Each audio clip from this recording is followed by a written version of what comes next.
Les vraies voix Sud Radio, 17h-19h, Philippe Rossi.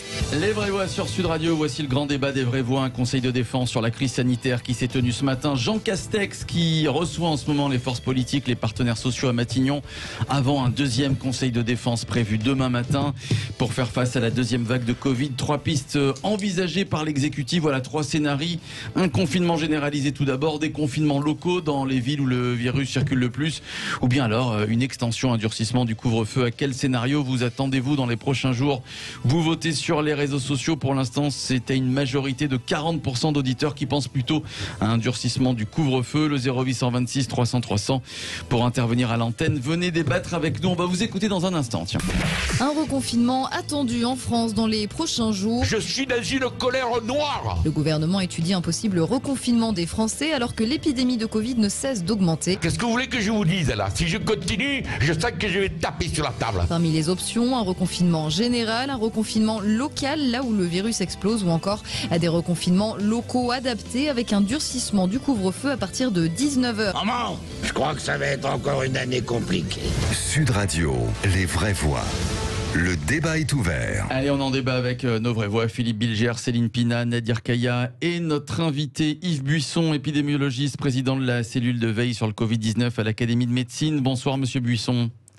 Bonsoir. Bonsoir à vous, Monsieur Buisson. Alors, je ne vais pas vous demander à quel scénario vous vous attendez, mais plutôt, selon vous, Yves Buisson, quel est le scénario le plus approprié, en tout cas, pour lutter efficacement contre le Covid, pour ralentir nettement les contaminations, Yves Buisson? Écoutez, Votre avis de scientifique. Votre avis de scientifique. Oui, là, oui, je comprends bien que vous faites l'appel à un avis scientifique et non pas un avis politique. Mais là, on est arrivé à une phase de l'épidémie qui est telle qu'il est extrêmement difficile de se prononcer. Ouais. Sur un plan purement épidémiologique, il est certain que plus la mesure sera large et contraignante, et plus elle sera efficace. Ça, c'est évident. Mais j'ai beau parler en tant que scientifique, je ne peux pas ne pas prendre en considération les effets délétères que va avoir un nouveau confinement pour l'ensemble de la population, pas simplement sur le plan économique, mais le plan moral, simplement le plan moral et le plan santé. Parce le plan santé, le confinement généralisé, elle va avoir des conséquences sanitaires extrêmement pénibles et graves. Donc vous savez, là, on est dans une situation où maintenant, on peut donner des avis scientifiques utiles avant.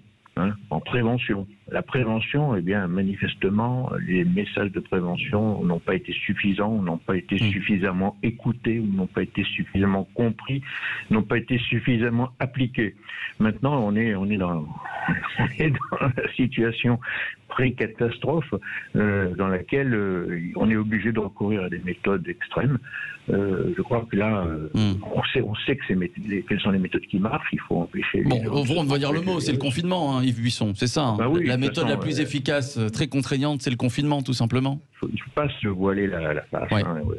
Au point où nous en sommes, on a raté tout ce qu'on aurait pu faire avant. Et donc, voilà. Alors quand vous dites, après je donne la parole à Céline Pina, nos vraies voix, et Philippe Bilger, quand vous dites on a raté tout ce qu'on avait avant, qu'est-ce que vous voulez dire et exactement, concrètement, Yves Buisson, qu'est-ce qu'on n'a pas bien fait en gros?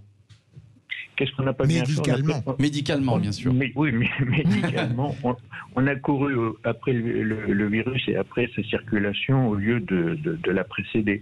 C'est-à-dire que on a vu 2 mois pendant lesquels on était en capacité de durcir la surveillance et de l'intensifier et de faire ce qu'on avait recommandé, c'est-à-dire une surveillance dans les zones où le virus circule le plus, c'est-à-dire dans les établissements sociaux, les EHPAD, tous les établissements de santé et tous les lieux de regroupement, et puis également d'initier cette surveillance des eaux usées, qui est une méthode extrêmement intelligente, parce que les eaux usées révèlent la présence du virus quand le virus commence à circuler dans la population avant même qu'apparaissent les premiers cas. Ça, c'est de la prévention. Dans ce cas-là, on envoyait des équipes mobiles pour tester les gens. C'est là qu'il faut tester, pas n'importe qui, n'importe où. C'est là qu'il faut tester, isoler. Voilà, ça on l'a pas fait. On a fait le faire, on l'a pas fait. Et pourtant, tester, isoler, ça, les 2 mots ont été prononcés maintes et maintes fois.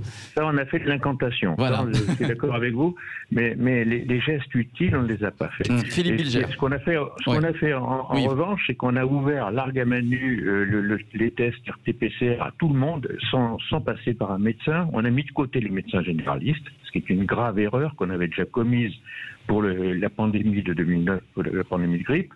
Les médecins généralistes ont un rôle essentiel à jouer. Là, on les a mis de côté. Les gens pouvaient aller se faire tester sans ordonnance, gratuitement. Alors, ils y sont allés, ils se sont testés 2 fois, 3 fois par semaine. Ce qui fait que les tests n'ont eu aucune valeur, aucune efficacité. Quand les résultats arrivent une semaine avant, on l'a dit et redit, ça n'a plus aucun intérêt. Donc, on a perdu du temps, on a perdu de l'argent et on a laissé le virus s'amplifier. Puis, bien entendu, on a sans doute été inefficace aussi dans les messages à destination de la population la plus jeune, celle qui sort, celle qui fait la fête, en étant quand même assez complaisant, en disant « oh, c'est normal, il faut bien qu'ils s'amusent, ils ont été confinés, etc. » Eh bien voilà, les résultats maintenant, c'est que tout le monde va souffrir. Voilà. Et oui, vous avez entendu l'avis de notre scientifique. Alors la question, les questions des vraies voix. Tiens, Céline Pina, juste après Philippe Bilger. Oui, en fait, quand on nous dit beaucoup, par exemple, que s'il y avait un reconfinement, on laisserait les écoles ouvertes, notamment primaires, collèges, lycées, et on nous dit que les enfants, en fait, ne sont pas très contagieux, en tout cas, n'ont pas un pouvoir contaminant très fort. Ça peut paraître étonnant, on peut se poser quelques questions. Est-ce que vous pourriez nous en dire plus sur justement ce choix, parce que moi je vois les enfants se retrouvent en classe, malgré tout ils se mélangent, etc. Ensuite ils reviennent dans leur famille. Est-ce que vous pouvez nous en dire plus sur le fait que les enfants effectivement ne représentent pas de danger pour leur famille, parce qu'en fait il y a beaucoup de questions autour de ça. Oui, ben en fait, c'est une observation. Hein, on l'explique. Alors, il y a différentes hypothèses pour expliquer le fait que les enfants sont peu transmetteurs, mais les enfants s'infectent, mais font des formes généralement inapparentes. Et quand ils font une forme clinique, c'est des formes très bénignes. Et c'est vrai que même s'ils vivent très proches les uns des autres ou dans leur famille, ils ne transmettent pas le virus. Par contre, quand les enfants sont infectés, ce sont des adultes, généralement, ou des adolescents, ou des jeunes adultes qui leur ont transmis le virus. La transmission se fait dans ce sens-là. Alors, pourquoi il y a plusieurs hypothèses. Bon, il n'y en a pas une qui vaut mieux que l'autre pour l'instant. Il n'y a pas vraiment de démonstration, mais c'est un constat. C'est un constat, c'est évident que les enfants sont peu transmetteurs. Ça, c'est vrai. Alors, faut-il fermer les écoles ou pas? Moi, si on peut trouver une situation intermédiaire, un semi-confinement, où on laisserait ouvert les écoles, j'en serais tout à fait ravi, parce qu'il faut éviter autant que faire se peut de fermer les écoles. Ça, c'est extrêmement important. Maintenant, encore une fois, la décision sera politique. Voilà. Impopulaire mais assumé, ça a été annoncé par l'Élysée. Philippe Bilger. Monsieur le Président, c'est à peine un plaisir de vous entendre à nouveau, mais vous avez déjà été plusieurs fois limpide sur ce sujet. Je voulais vous demander, au fond, est-ce que ce qui se passe depuis le mois de mars sur le plan médical et technique, est-ce que ça peut être excusé par le fait qu'on ne connaissait pas réellement ce virus et les effets qu'il pouvait avoir? Est-ce qu'il y avait une imprévisibilité presque obligatoire qui explique les controverses entre médecins ou non? Oui, il est certain qu'on peut. C'est la grande excuse, et c'est une excuse pour nous tous, de se trouver confrontés à un virus totalement inconnu. On avait 2 références. C'est les virus de la grippe qui donnent des pandémies, comme la pandémie de Covid-19, et puis les coronavirus qui ont essayé de donner des pandémies qui n'ont pas réussi. Je pense au SARS de 2002-2003 et au MERS de 2010, qui n'ont pas réussi leur pandémie. Donc c'était les 2 références sur lesquelles on a essayé de tabler.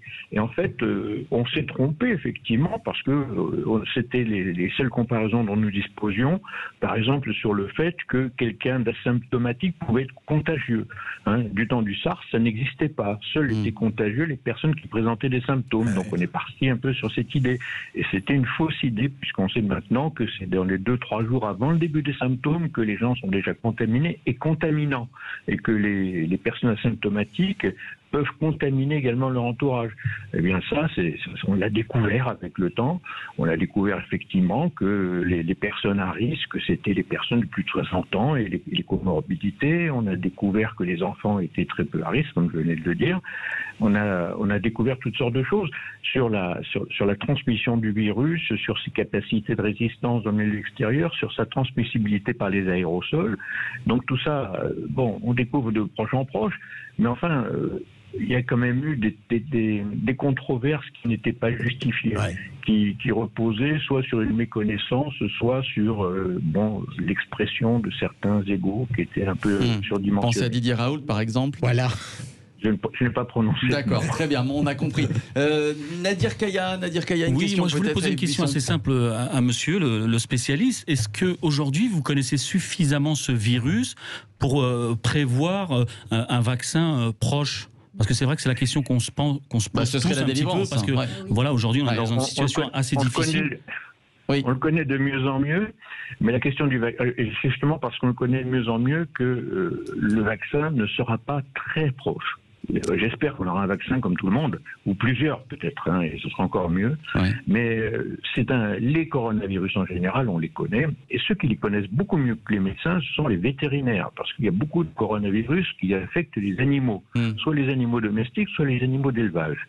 Eh bien, les vétérinaires, ça fait des années qu'ils cherchent à mettre au point des vaccins anti-coronavirus, et dans la majorité des cas, ce sont des vaccins qui ne fonctionnent très peu, très mal, qui immunisent très peu. Ouais. Donc c'est l'échec. Alors que les vétérinaires n'ont pas les mêmes contraintes que pour développer un vaccin humain. Vous êtes plutôt très pessimiste, Yves Buisson.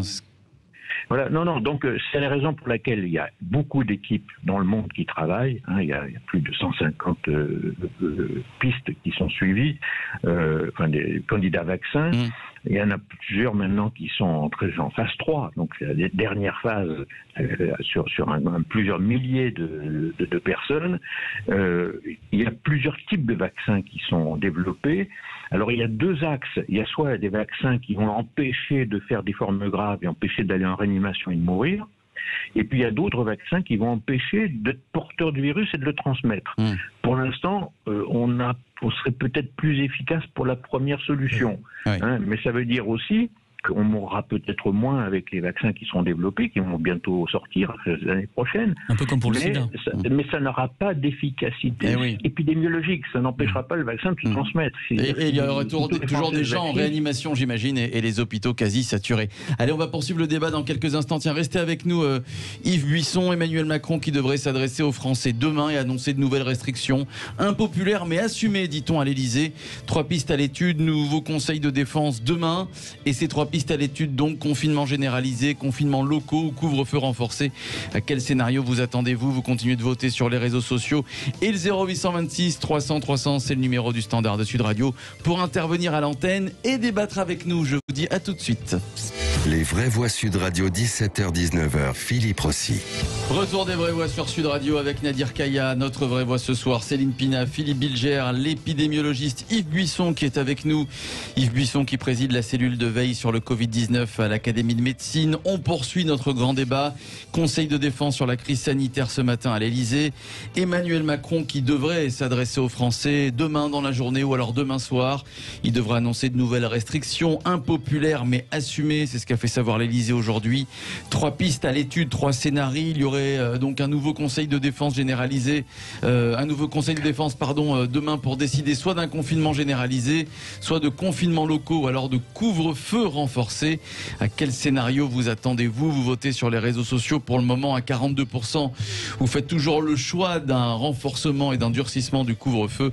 À quel scénario vous attendez-vous? On vous écoute tout de suite, 0826 300 300. Sud Radio, les vraies voix. Prenez la parole. Allez, on accueille Joseph qui nous appelle du Gard. Bonsoir Joseph. Bonsoir. Bonsoir à vous Joseph. Oui. Alors, à quoi vous attendez-vous? À quoi vous préparez-vous surtout, Joseph? Un renforcement du couvre-feu, confinement local ou alors, pourquoi pas, un confinement généralisé?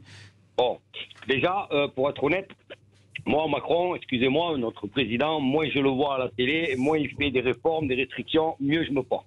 Moi, ce que je voulais dire au niveau de vos... Excusez-moi, je suis un peu enrhumé. Des personnes qui sont sur votre plateau, et d'ailleurs, je vous salue tous. Moi, j'ai du mal à comprendre. Alors, peut-être que quelqu'un de votre plateau pourrait me répondre, parce que vous avez une très belle brochette ce soir. On a eu un confinement, je ne vais pas vous rappeler les dates, vous le savez. Aujourd'hui, on nous demande ce que vous savez, qui est déjà en place. Moi, ce que j'ai du mal à comprendre, messieurs, dames, c'est que cette pandémie, aujourd'hui, elle devrait être moins catastrophique que celle du début pour la simple bonne raison. C'est que les citoyens français, moi j'en fais partie, nous avons fait des efforts. Le masque, vous savez tout ce qu'on fait. Ouais. Et aujourd'hui, on nous dit qu'elle est encore plus importante. Voilà, vous comprenez pas pourquoi il y a l'arrivée de cette deuxième vague alors qu'effectivement il y a eu beaucoup de restrictions, dont le port du masque. C'est une très bonne question. Ben, on attend la réponse d'Yves Buisson, l'épidémiologiste, qui est avec nous. Monsieur Buisson, effectivement, les Français ont fait beaucoup d'efforts, notamment le port du masque obligatoire dans certaines villes, même à l'extérieur toute la journée, et ça n'a pas empêché cette deuxième vague de déferler sur la France. Comment on peut l'expliquer, Yves Buisson, pour répondre à notre auditeur ? Eh bien, oui, votre auditeur a tout à fait raison. C'est vrai que les Français ont été plutôt disciplinés, même si on a pu voir quand une certaine partie de la population en vacances faire des fêtes et des réunions sans aucun masque et sans aucune précaution. Jusqu'à tout récemment, à la rentrée, les fêtes universitaires, etc., ça n'a pas été dans le bon sens. Mais enfin, globalement, c'est vrai que les Français se sont quand même assez bien comportés. Ils ont bien suivi, surtout quand les messages ont été clairs et qu'ils ont été compréhensibles, ils les ont appliqués. Maintenant, cette deuxième vague, parce que là, il s'agit d'une deuxième vague, et maintenant on peut le dire. Pendant longtemps, j'ai dit c'est pas une deuxième vague, c'est une remontée, etc., parce que ça ne concernait que notre pays. Mais maintenant, on voit que tous les pays d'Europe, les pays tempérés de l'hémisphère nord, sont touchés en même temps, pas avec la même intensité, mais ils sont touchés en même temps. Donc il y a un phénomène saisonnier qui est évident et qui est très pénalisant.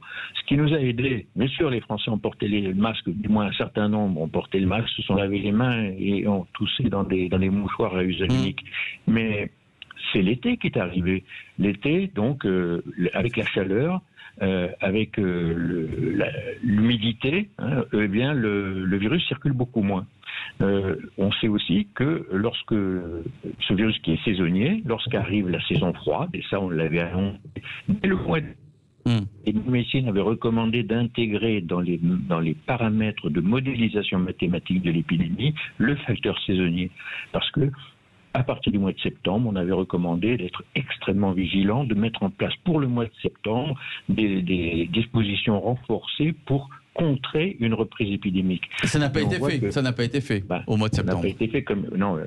Oui, on n'a pas eu les tests. Et au mois de septembre, on était encore à faire la queue pour faire la PCR qui arrivait dans le résultat arrive une semaine plus tard. Donc on n'a pas été efficace à ce moment-là. On n'a pas été assez drastique sur les interdictions de rassemblement. C'est là que c'est reparti.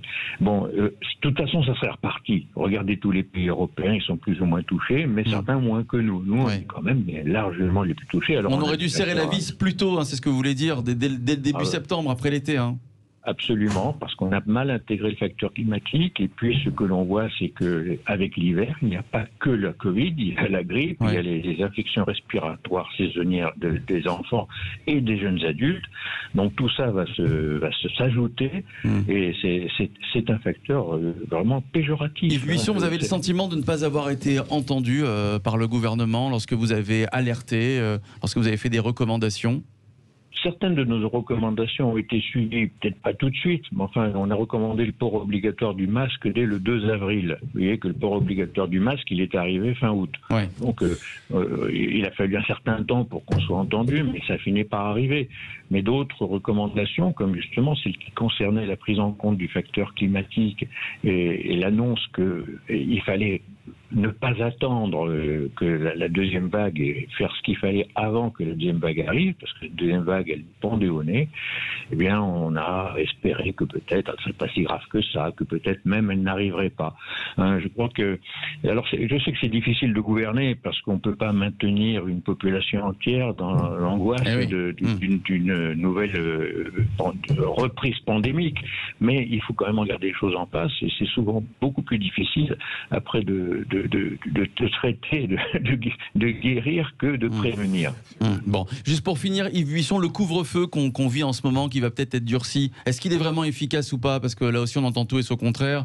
Ça a sûrement une utilité. Est-ce que c'est mais ce n'est pas une mesure totalement efficace. C'est sûr qu'il y a à la marge, il y a des débordements qui n'empêchent pas complètement le virus de circuler, mais c'est une mesure qui va dans le bon sens. Moi, j'aimerais que ce soit suffisant. Je voulais juste vraiment vous demander, honnêtement, plus je vous écoute, plus plus j'ai le sentiment que, étant donné l'état de nos services hospitaliers, ce que vous nous dites en filigrane, c'est que peut-être le seul moyen d'empêcher une hécatombe qui arrive, ce serait quand même de prendre des mesures de reconfinement total. Enfin, en tout cas, c'est comme ça que je l'entends. Peut-être que c'est moi qui interprète mal. Vous l'entendez bien, c'est ce que j'ai dit au début. Si je réponds simplement en tant que médecin, en tant que scientifique, je crois que la meilleure méthode, c'est le confinement généralisé. Bon, écoutez, réponse d'Emmanuel Macron. Un nouveau conseil de défense aura lieu demain. Emmanuel Macron qui devrait parler demain dans la matinée ou alors demain soir pour annoncer peut-être un reconfinement généralisé ou pas, peut-être un durcissement du couvre-feu ou alors peut-être des confinements locaux. Tiens, c'est la question que l'on vous posait sur Twitter. À quoi vous attendez-vous? Réponse, tiens, score final comme il y a sur les réseaux sociaux. On vous a demandé vos propres pronostics, les amis. Vous êtes aussi bien lotis que nous. À quel scénario vous préparez-vous demain à l'annonce par Emmanuel Macron des nouvelles décisions? Vous répondez à 29% d'entre vous à un couvre-feu élargi. Vous répondez à 35% d'entre vous un confinement local. Et vous répondez à 36% d'entre vous un confinement total. Quelques commentaires, de nombreux commentaires. Reine de Samba qui dit mais on se prépare à rien, on en a marre, ça va durer. Et hélas, ça va durer. Mais oui, merci à vous Yves Buisson, épidémiologiste, président du groupe Covid-19 de l'Académie nationale de médecine. On passe tout de suite au clin d'œil des vrais